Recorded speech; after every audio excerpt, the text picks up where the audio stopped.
নমস্কার বন্ধুরা, কেমন আছেন সবাই? আমার বাড়ির গল্প গাথাতে আপনাদের স্বাগত জানাই। আশা করছি সবাই ভালোই আছেন। যা বৃষ্টি শুরু হয়েছে আর কি বলবো। আপনারা ভাবছেন আমি আবার এই যে ভিডিওগুলো দিচ্ছি, এগুলো তো আগে আপনারা দেখে নিয়েছেন, এগুলো সমস্ত তো পুরনো ভিডিও। আমি আবার এগুলো কেন দিচ্ছি? এই যে ভাষা পোল, আমার কর্তাবাবু দাঁড়িয়েছিল, এগুলো তো আপনারা সবই দেখে নিয়েছেন, তাই না? ঘাটালের অর্ধেক জিনিসই আপনাদের চেনা, এই ভাষা পোল, ঘাটালের কিছু কিছু রাস্তাঘাট।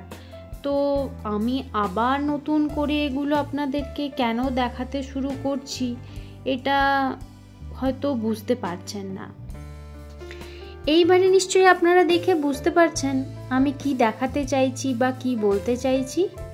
সেই আগের মতন ভাষা পোলটা নেই, ভাষা পোলটার অবস্থা খুব খারাপ হয়ে গেছে, তাই তো? হ্যাঁ, আমি বলেছিলাম না আপনাদেরকে আমি ঘাটালের বন্যা কেমন হয় সেটা দেখাবো। তো আজকে আমার পুরো ভিডিওটা ঘাটালের বন্যা নিয়েই, যে মানুষ কেমনভাবে থাকে, কিভাবে ওইখানে জীবনযাপন করে, যতটা পারছি আপনাদের কাছে তুলে ধরার চেষ্টা করছি। হয়তো পুরোটা পারবো না, তো তাও চেষ্টা করছি। দেখুন নদীর জল কতটা বেড়ে গেছে, আর এই দিকে অনেক ছোট ছোট দোকান আছে, সেগুলো সমস্ত ডুবে গেছে। এখানকার লোকেরা এগুলো মেনে নিয়েছে, এইভাবেই থাকে। অনেক অনেক জায়গায় জানেন তো দোকানদানি ভেঙেও যায় বন্যার জন্যে। তো কারুর কিছু করার নেই, এইটা নিয়েই ওরা বেঁচে আছে।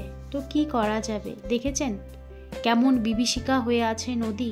আমি যেটা আগে আপনাদেরকে দেখিয়েছিলাম তার সাথে কি একটু মেলাতে পারছেন? আর দেখুন নদী থেকে খালে, খাল থেকে পুকুরে এইরকমভাবেই জল ঢুকে যায় আর চারিদিকে বন্যার সৃষ্টি হয়। তো কিছু করার নেই, আপনাদেরকে যতটা পারছি আমি দেখানোর চেষ্টা করছি। দেখুন পুকুরে জল ঢুকছে কেমন।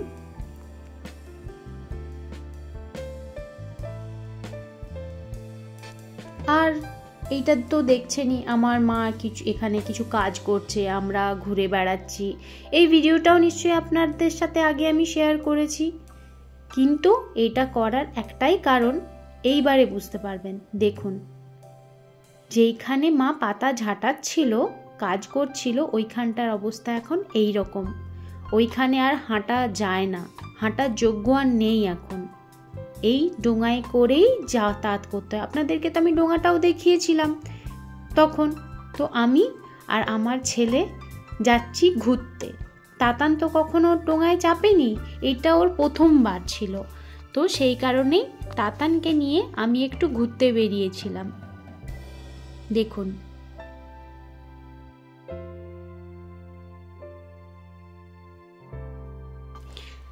তাতানকে নিয়ে তো আমি খুবই ভয় পাচ্ছিলাম, কারণ তাতান সাঁতার টাতার কিচ্ছু জানে না। এতটা জল, যদি নড়ে চড়ে জলে যদি পড়ে যায়, খুব ভয় লাগছিল। আর ওকে খুব বকছিলামও যে একদম নড়বি না, একদম চুপ করে বসে থাক, এই রকম করে করেই ওকে নিয়ে যাচ্ছিলাম। ও খুব রেগে যাচ্ছিল। আর আমরা এই যে বন্যার মধ্যে ছিলাম, এটা তখন বন্যা ছিল না আমরা যখন গিয়েছিলাম। আসলে আমার কর্তাবাবুর একটা অপারেশন করার ছিল, পিঠে না সিস্ট হয়েছিল, সিস্টটা পেকে খুব মারাত্মক অবস্থা হয়ে গেছিল। তো সেইটা ইমিডিয়েট অপারেশন করতে বলেছিল। তো আমি আমার বাপের বাড়িতে গিয়েই অপারেশনটা করিয়েছিলাম। তো যখন যাই জানেন তো, পুরো শুকনো রাস্তায় গেছি অপারেশন করাতে সকালে, আর যখন সন্ধেবেলায় ফিরছি তখন আর ফেরার উপায় নেই। তখন নৌকা বা ডোঙা চলছে, মানে পারাপার করাই যাচ্ছে না। ভাবতে পারছেন কি অবস্থা? এইরকমভাবেই আমরা ওখানে থেকে গেছিলাম। তো আমার ছেলেও বন্যাটা একটু উপভোগ করলো আর আমিও করলাম। এই যে দেখতে পাচ্ছেন আমাকে, আমি সাঁতার কাটছি। হ্যাঁ, আমি সাঁতার কাটতে জানি, নৌকা বাইতে জানি, গাছে উঠতে জানি, সবই পারি। আমাদের কারোর শরীর খারাপ হলে আমি ঘাটালেই বেশিরভাগ ডাক্তারটা দেখাই, কারণ ওখানে সবাই থাকেও। আর ঘাটালের ডাক্তারও সব পাওয়া যায়। খড়গপুরে না ডাক্তার সেরকম নেই, যতই শরীর খারাপ যাই হয়ে যাক না কেন ডাক্তার আপনি পাবেন না, কোনো মতেই পাবেন না। আর এই যে দেখছেন আমি আর আমার কাকিমা ডাব্বা হাতে যাচ্ছি, আমরা না জল নিতে যাচ্ছি। আসলে এই তো বন্যা মানে কারেন্ট নেই, কারেন্ট না থাকলে জলও আসবে না। তো কারুর বাড়িতে যাদের টিউবওয়েল আছে সেইখানে গিয়ে তাদের বাড়ির থেকে জল নিয়ে আসতে হয়। তো যা হোক করে এই বন্যার জলেই স্নান বা বাসন মাজা কাপড় কাচাটা হয়ে যায়। আর ওই বাসন ধোয়ার জন্যে হালকা একটুখানি জল কলের বুলিয়ে নেওয়া হয়, আর ওই খাবার জন্যে লোকের বাড়ি থেকেই জল নিয়ে আসতে হয়, খুবই সমস্যা। আর এই দেখুন চারিদিকে শুধু জলই জল, জল ছাড়া আর কিচ্ছু দেখা যায় না, মনে হচ্ছে না কোনো একটা মানে সমুদ্রে চলে এসেছি। দেখেছেন কি অবস্থা? এইরকম ভাবেও মানুষ কিন্তু বাস করে আর খুব খুশিতে থাকে, হাসি খুশিতে থাকে। আর এই যে এখন এই ভিডিওটা দেখছেন এইটা কিন্তু লেটেস্ট ভিডিও, এটা কিন্তু এখন এই ঘাটালে বন্যার এটা পরিস্থিতি। এটা আমাকে আমার দাদা ভিডিওটা করে পাঠিয়েছে, আমি চেয়েছিলাম ওকে ভিডিও করে দেওয়ার জন্যে যে আপনাদের সাথে আমি কিছুটা শেয়ার করব। আগের যে ভিডিওটা দেখলেন ওইটা 4-5 বছর আগেকারের ভিডিও, তারও বেশি হয়তো হবে। আর এইটা কিন্তু একদম এই 2 দিন আগের ভিডিও। এইটা এখন হয়তো আরও বেশি জল বেড়ে গেছে, যখন একটু কম জল ছিল তখন যেতে পেরেছিল ওই দিকটাতে, তো এখন হয়তো সেটা যাওয়াও যাবে না আর।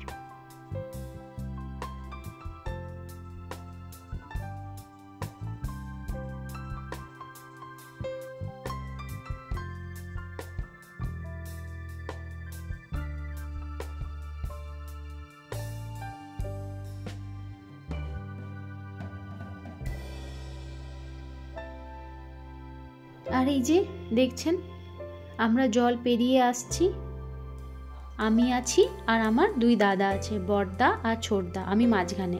ছোটদা আগে আর বড়দা এই যে কালী ঠাকুর ঘাড়ে নিয়ে আছে।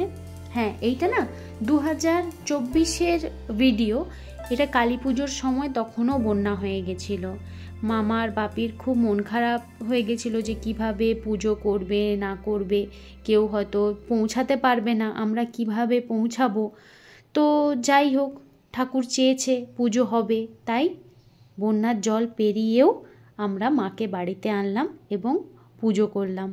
সত্যি এটা মানে বীভৎস ব্যাপার হয়ে গেছিলো যে কালী পুজোর সময় বন্যা, এটা সাধারণত দেখা যায় না বা কখনো দেখিনি, কিন্তু দেখলাম কি করা যাবে। এই যে দেখুন আমার বড়দা কালী ঠাকুর নিয়ে আসছে আর আমি পিছনে শেয়াল আর মুন্নুমালা হাতে।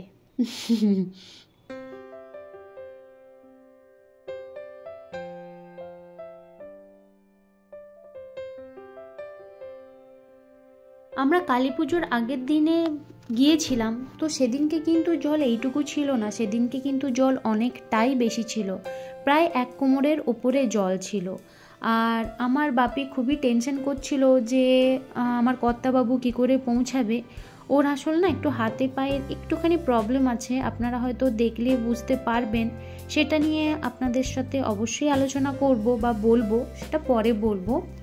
তো ঠাকুর চেয়েছে, আমরাও পৌঁছে গেছি, পুজোও হচ্ছে, আর জলও দেখুন কতটা কমে গেছে। আর না হলে জল ছিল ওই যে দাদা যেখানটায় উঠছে ওইখানে জল ছিল কালকে, আজকে কতটা কম।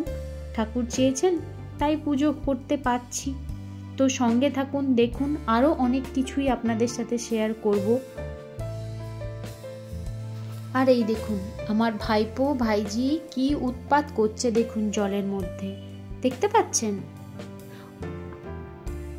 আমার ছেলে তো করতে পারবে না, কারণ ছেলে তো একটু বড় হয়ে গেছে, ওই কারণেও করতে পারছে না কিছু, দাঁড়িয়ে দাঁড়িয়ে দূর থেকে দেখছে। আর ভাইপো ভাইজি এই উৎপাত করে যাচ্ছে। হ্যাঁ আমার বড়দার একটা ছেলে আর ছোটদার একটা মেয়ে, আর আমার তো ছেলে আপনারা জানেনই। এই হচ্ছে, আমরাও যেমন 3 ভাই বোন, ওরাও 3 ভাই বোন। আর এই যে দেখছেন জলের স্রোত, এইটা কিন্তু জল এখন কমছে, আর ঠিক কিন্তু যেমন দেখছেন এইরকম ভাবেই কিন্তু জল বাড়তে থাকে। আর ওইদিকে দেখুন মামি আর ভাগনা হাত ধরাধরি করে যাচ্ছে, জলে পড়ে গেলে একে অপরকে তুলবে। কে কাকে তুলবে কিন্তু কেউ জানে না, কারণ দুজনের মধ্যে কেউই কিন্তু সাঁতার জানে না। তো তাও দেখা যায় কে কাকে তোলে। আমি কোনোদিনও ভাবিনি যে আমার একটা এরকম ইউটিউব পরিবার হবে, আপনাদের সাথে এগুলো শেয়ার করব। হয়তো আপনাদের জন্য এই ভিডিওগুলো একসময় আমি করে রেখেছিলাম, তো আপনাদের সাথে আমি সেগুলো শেয়ার করলাম।